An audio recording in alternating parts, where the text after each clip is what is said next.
Bem-aventurados os que choram, porque serão consolados. Essa é a bem-aventurança que nós vamos ver nesse terceiro dia de lives da série devocional Humildade em Ação, em que a gente está traçando um retrato da humildade na prática.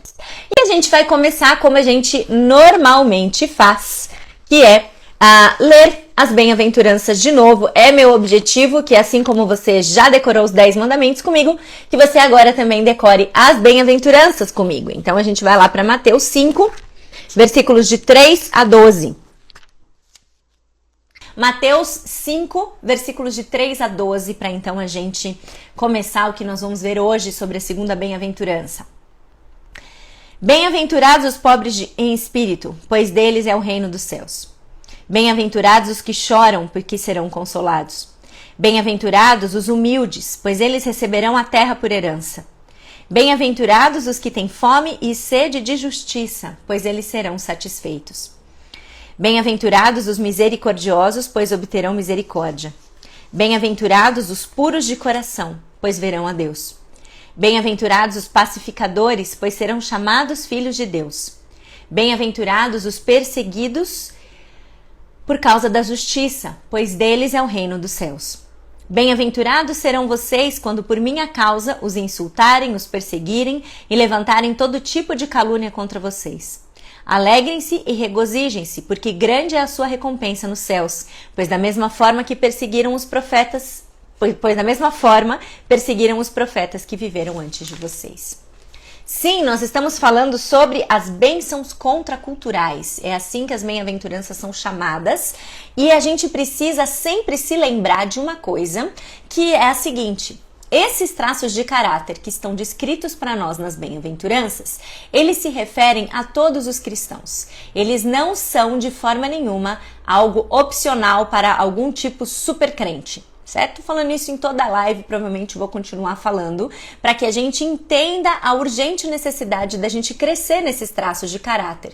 Mas a gente também precisa se lembrar que nenhum de nós vai exibir isso tudo com perfeição.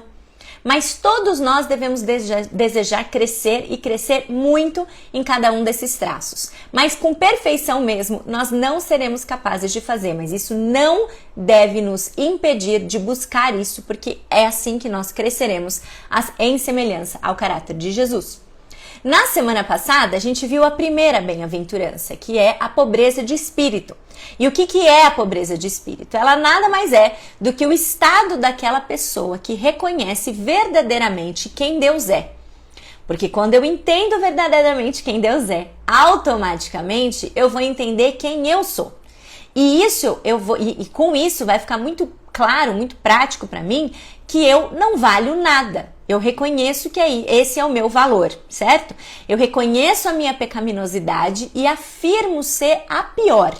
Essa é a pobreza de espírito. Como aquele publicano que clama por misericórdia porque ele entende que é um pecador. O pobre de espírito, então, ele acaba por ser alguém humilde porque ele entende que não é merecedor de nada. O pobre de espírito é aquela pessoa que então é grata e contente por tudo que tem, porque sabe que tudo aquilo que ela realmente mereceria é o castigo, a condenação e o juízo. Mas então, porque ela reconhece aquilo que ela recebeu em Cristo, ela é extremamente grata e contente. A gente viu que a pobreza de espírito é uma condição importantíssima para a gente chegar à salvação, mas ela também é continuamente necessária para a gente continuar a viver no reino. Porque é sempre reconhecendo que nós não somos merecedores de nada, que nós vamos ser contentes, gratos e que vamos também nutrir um sentimento profundo de amor e reverência pelo Deus da palavra e pela palavra de Deus. Então isso é o que a gente já viu até aqui. E agora a gente avança para a próxima.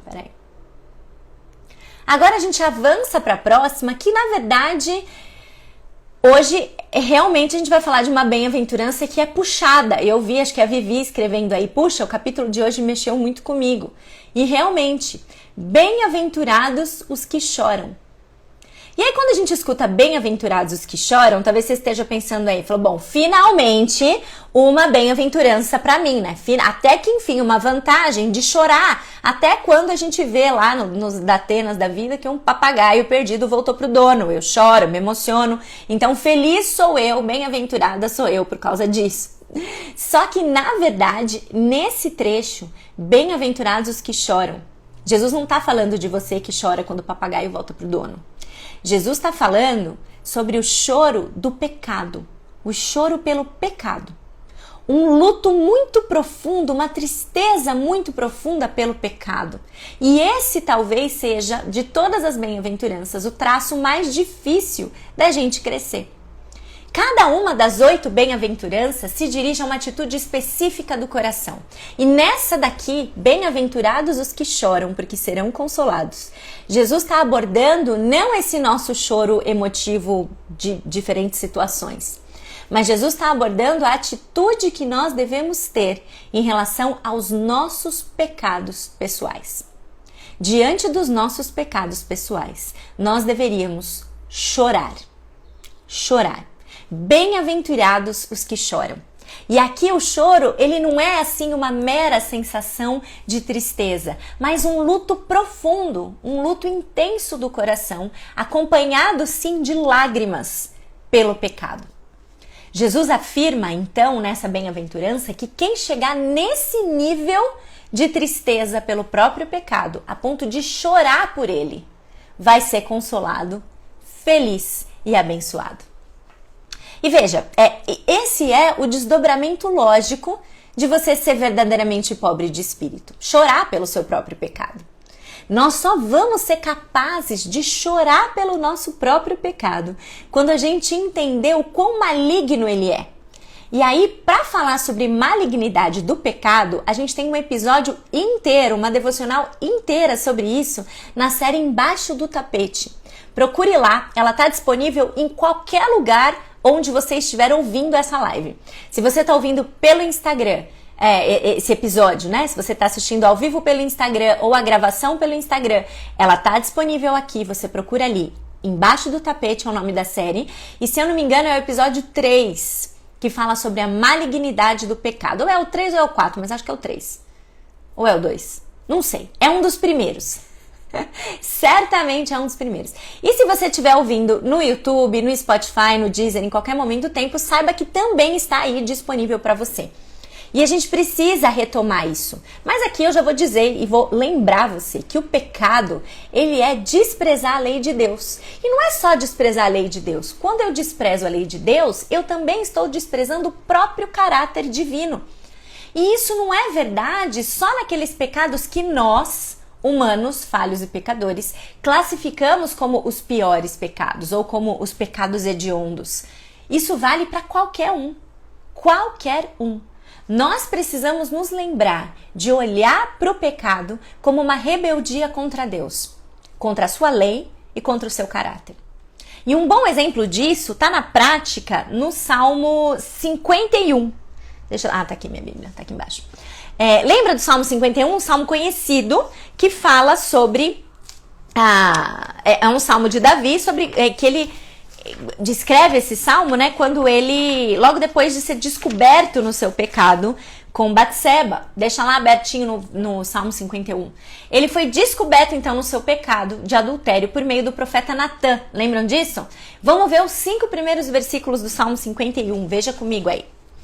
Esse é o contexto, inclusive, dependendo da sua versão da Bíblia, tá escrito aí, Salmo 51, para o mestre de música, Salmo de Davi, escrito quando o profeta Natã veio falar com Davi, depois que este cometeu adultério com Batseba. Um dos raros salmos que tem o contexto no qual ele foi escrito. Não são todos que tem, mas esse aqui tem. Veja lá. Tem misericórdia de mim, ó Deus, por teu amor. Por tua grande compaixão, apaga as minhas transgressões. Lava-me de toda a minha culpa e purifica-me do meu pecado. Pois eu mesmo reconheço as minhas transgressões e o meu pecado sempre me persegue. Contra ti, só contra ti, pequei e fiz o que tu reprovas, de modo que justa é a tua sentença e tens razão em condenar-me. Sei que sou pecador desde que nasci, sim, desde que me concebeu a minha mãe. Davi reconheceu o seu pecado, o ato do pecado, né? E não só ele reconhece o ato, o que ele fez, mas ele reconhece também a totalidade da sua iniquidade. Ele tem um coração inclinado para o mal e ele está reconhecendo isso nesses primeiros versículos desse salmo. E depois ele reconhece que ele é pecador, sim, pecador desde que ele nasceu. E aí o que o Bridges coloca no livro como o mais importante aqui é que ele diz o seguinte, é o versículo 4. Contra ti, só contra ti, eu pequei. Contra ti somente eu pequei. E esse reconhecimento é um reconhecimento importante para aquele que busca crescer em humildade. A consciência, né, o reconhecimento de que todo pecado é principalmente contra Deus. A gente peca contra o próximo, mas esse pecado que a gente peca contra o próximo, ele é, em última análise, contra Deus. E eu acho que a gente perde um pouco a noção da seriedade do pecado, porque a gente perde a noção de que nós estamos pecando contra Deus. E que Deus? O Deus que é santo, santo, santo. E que a gente já viu aqui em outros momentos, né? Acho que nos episódios passados, que esse Deus que é santo, santo, santo, quando ele é visto por qualquer pessoa que vislumbrou um pedacinho da sua glória, que teve um encontro com ele, o que essas pessoas fizeram logo de cara quando perceberam que estavam diante de Deus? Elas olharam para quem elas eram. E a sua resposta foi, como a gente viu em Isaías, ai de mim. Ai de mim, porque eu sou pecador. Ai de mim é a resposta do pobre de espírito, ele entendeu quem ele é.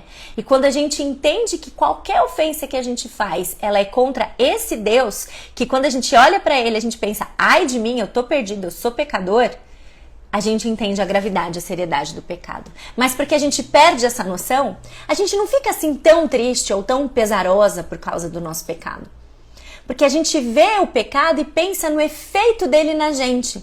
Aí a gente pensa, puxa, eu tô me sentindo culpada e eu não gosto de sentir culpa. Ou a gente vê o pecado e pensa no efeito que tem nos outros. A gente vê que a gente feriu os outros e isso causa uma tristeza na gente.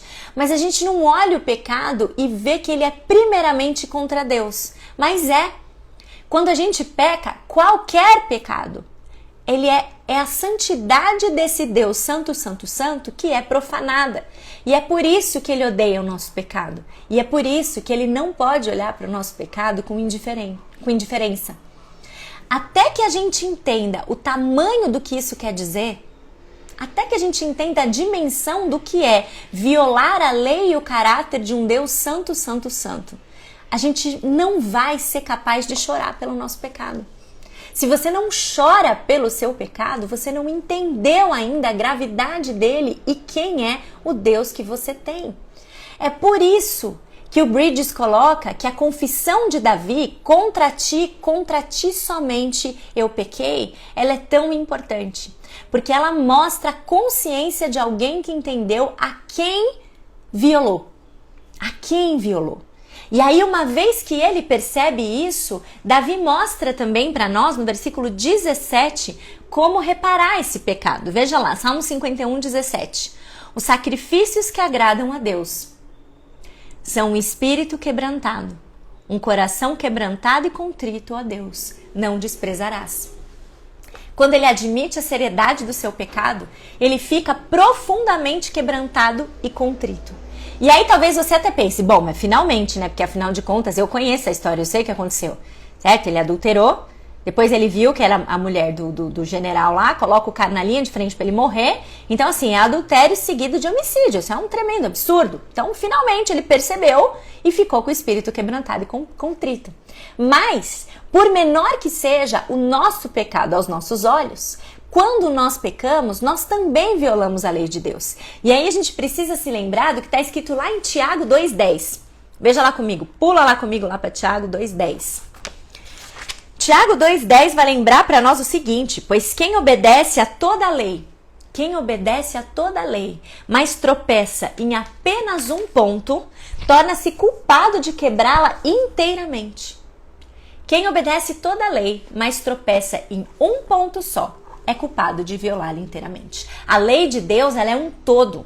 Quando a gente viola qualquer aspecto dela, nós violamos o todo. Jesus promete bênçãos para quem chora pelo seu pecado.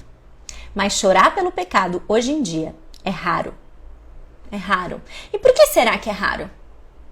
Talvez a gente devesse pensar que de fato seja porque a gente não leva a sério os pecados. A gente não leva a sério os pecados, assim como a gente viu lá na série Embaixo do Tapete. Você que não assistiu essa série ainda, talvez, e vá voltar lá para assistir o episódio da malignidade do pecado, depois você emenda e assiste todos os demais, porque lá a gente fala sobre esses pecados que a série tem esse nome porque são aqueles que a gente costuma varrer para debaixo do tapete mesmo. Bem na postura do fariseu, a gente fala assim, bom, mas pelo menos eu não sou que nem o outro. Isso aqui é só uma fofoquinha. Isso aqui é só uma vida meio orgulhosinha, meio intolerante com os outros. É só uma vida de espírito crítico. É só uma vida descontrolada na comida. É só uma vida descontrolada na bebida. É só uma vida descontrolada na preguiça. E a gente não acha que isso é tão sério. A gente pode até não ser como o fariseu, que fica por aí batendo no peito, se gabando de não ser como os ladrões, como os políticos corruptos, ou sei lá o quê. Mas no fundo, muitas vezes, a nossa postura interior é exatamente igual. É uma postura farisaica. Ah, a pessoa vem me julgar pelo meu pecado? Aí a gente vai lá e a gente cita o clássico, né? Que ela tire primeiro a trave do seu olho antes de vir tirar o cisco do meu. Porque a gente acaba achando sempre que o nosso pecado não é tão grave. Mas a gente tem que ter a postura de Davi, entender, não é contra os outros. O nosso padrão não é a sociedade. O nosso padrão não é o cara que tá preso. O nosso padrão não é eu esqueci, Bangu. Bangu é o nome? Não lembro se é, mas acho que esse é o nome. Se não for, depois, na hora que abrir os comentários, você me corrigem aí, chorando de rir, que eu errei o nome da prisão. Mas o nosso padrão... Carandiru, eu vou de Carandiru, porque se Bangu tiver errado, Carandiru eu sei que não tá, certo? Eu sei que ela não existe mais, mas você vai entender. Não é esse o nosso padrão. E a gente não pode ficar olhando e falando, eles são piores do que nós. Porque todos nós, quando pecamos, na mínima coisa, nós violamos e quebramos a lei de Deus. Certo? Então, nesse sentido, é claro que existem consequências diferentes, é claro que existem um monte de coisa, mas em termos de contra quem nós pecamos, a nossa postura tem que ser como a de Davi. Contra ti somente eu pequei. E diante disso, aí a minha reação deve ser sim chorar pelo meu pecado, porque foi contra ele que eu pequei. E isso é automaticamente muito grave. Bem-aventurados os que choram. Bem-aventurados os que choram pelo seu pecado. A tradução, inclusive, mais fidedigna, como o Bridges coloca no livro, não aponta para um ato passado. Bem-aventurado para quem já chorou pelo seu pecado algum dia. Mas um ato contínuo, no sentido de bem-aventurados que continuam a chorar. Ele está aqui anunciando uma bênção para aqueles cuja atitude para com seu pecado é caracterizada pela tristeza intensa. Aí você deve estar pensando, nossa, mas isso é muito incompatível com tudo que eu já ouvi. Fica comigo, espera aqui comigo. Porque eu quero mostrar para você aqui, vamos rever de novo. A característica de um cristão que está crescendo é não só reconhecer cada vez mais o seu pecado, mas também chorar por ele, pela tristeza que isso deve te trazer. Agora, bem-aventurados os que choram, porque eles serão consolados. Continua comigo aqui mais um pouco, porque talvez você esteja pensando, não, mas então eu vou viver a vida me remoendo aí? Não foi para isso que Cristo te salvou, certo? Ele te salvou para te libertar disso. Da mesma forma que o pobre de espírito, ele não fica ali só, eu não valho nada, não levanta e não faz nada, mas ele reconhece que não é nada e ele se alegra porque Cristo fez o que fez com ele para que ele pudesse ser. A postura do humilde que chora pelo seu pecado, ela é igual, mas a gente já vai chegar lá. Eu só quero já te consolar, se isso estiver muito estranho aos seus ouvidos, tá bom? Mas a bem-aventurança, bem-aventurados os que choram porque serão consolados, ela fala tem essa segunda parte, né? E o que é ser consolado? O que é? Que consolo é esse? O Bridges coloca que é pela experiência do perdão de Deus que nós somos consolados. É a certeza de que onde o pecado abundou, a graça foi superabundante. Quando a gente vê Davi encerrando o Salmo 51, caminhando ali para o Salmo 51, dizendo que um coração quebrantado e contrito o Senhor não desprezará, esse também é um consolo. Deus não vai ignorar um coração que verdadeiramente chora pelo seu pecado. Ele será perdoado. ele será perdoado. Feliz é você que chora pelo seu pecado, porque você será perdoado. E isso é esperançoso. Assim como o pobre de espírito, que reconhece que é o pior, mas não fica ali então se remoendo nisso, aquele que chora, não chora sem esperança. Se nós estamos arrependidas, a gente pode levar o pecado aos pés da cruz e experimentar o perdão imediato. Nós podemos vivenciar a verdade de que Deus não vai jogar sobre nós o nosso pecado. Ele não vai desprezar um coração quebrantado e contrito. Por isso, justamente por isso, a gente não precisa ficar tentando maquiar nosso pecado. A gente pode ser honesta conosco sobre o nosso pecado. A gente não precisa minimizar o pecado, a gente não precisa ficar inventando desculpa para ele. A gente pode sim ver o nosso pecado como ele realmente é. Algo terrível, algo desprezível que nós cometemos contra Deus. E a gente precisa, dia após dia, lembrar de quem nós somos. Nós somos pecadores. Nós somos pecadores salvos, certo? Salvos por Cristo. Se depositamos a nossa fé em Cristo, nós somos pecadores salvos. Graças a Deus. Mas pecadores praticantes, como ele coloca no livro, que precisam da graça perdoadora de Deus todos os dias. E porque a gente precisa de perdão todos os dias, o orgulho é incompatível com essa postura.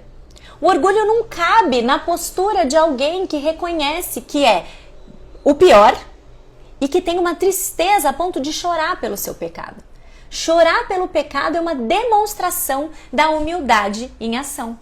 Não dá para ser orgulhoso e chorar pelo pecado ao mesmo tempo. Não dá para julgar loucamente todo mundo se realmente a gente está mantendo um coração quebrantado e contrito por causa do nosso pecado. É incompatível. Por isso que qualquer mudança começa no interior. Enquanto eu não tiver a noção de quem eu sou e a tristeza real, profunda do pecado que em relação ao meu pecado, eu não vou manifestar uma vida coerente ou compatível com a humildade. E uma última aplicação que o Bridges faz para essa bem-aventurança diz respeito aos pecados não só os nossos.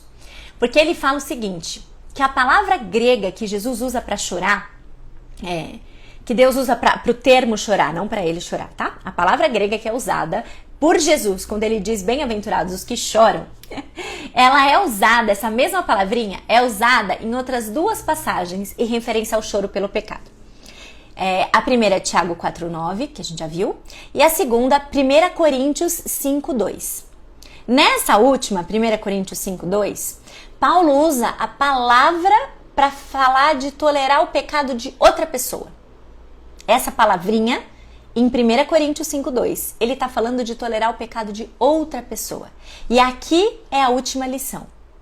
Sabe por quê? É só olhar em volta.